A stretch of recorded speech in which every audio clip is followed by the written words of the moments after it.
Assalamualaikum warahmatullahi wabarakatuh, and a very good morning to all students. Okay, welcome back to English PDPR with Mr. Fizri, and today is Tuesday, 3rd August 2021. Okay, as you know, our topic is about safety. Okay, topik kita sekarang adalah tentang keselamatan. S-A-F-E-T-Y, safety. Okay, safety means keselamatan. Okay, but today we want to look at the safety when cycling to school.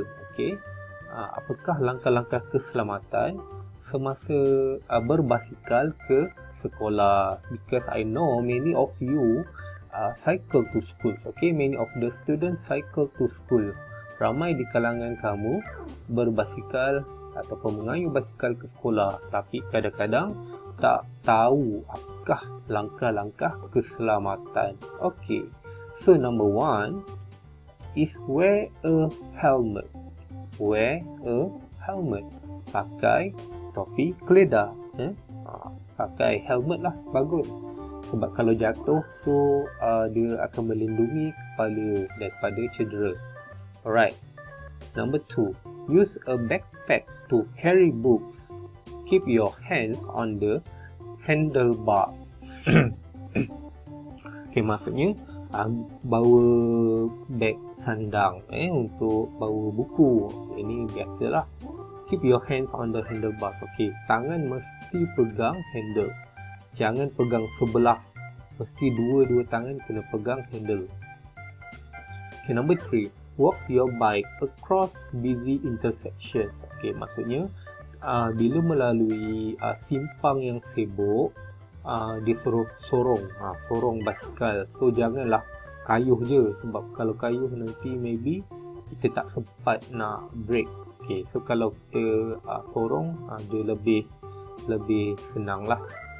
And then number 4, stop and look always before entering a roadway for a driveway. Okay, berhenti dan tengok kiri dan kanan sebelum menyeberang ke jalan besar. Okay, and then number 5, go with the traffic and obey the rules of the road. Okay, maksudnya ikut laluan lalu lintas lah. So kalau dia menghala ke depan, so kita pun mesti mengayuh basikal ke depan. So jangan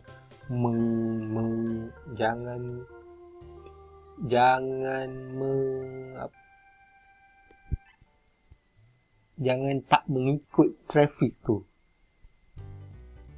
Okay, faham tak? Mesti sama laluan. So jangan bertentangan lah. Kalau kereta ni jalan ni ke depan, awak pun mesti mengayuh ke depan. Jangan mengayuh ke belakang pula. So itu bahaya. That is dangerous.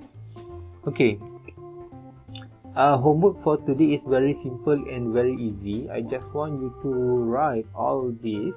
Okay, salin semua 5 tips. Okay, ni kita panggil tips lah. 5 tips on safety when cycling to school. Okay, tajuk dia yang ini, this one. Okay, so ayat ni lah number 1, number 2, number 3, number 4, number 5. So if you like, you can draw. Okay, boleh lukis, no problem. Or you can print the pictures.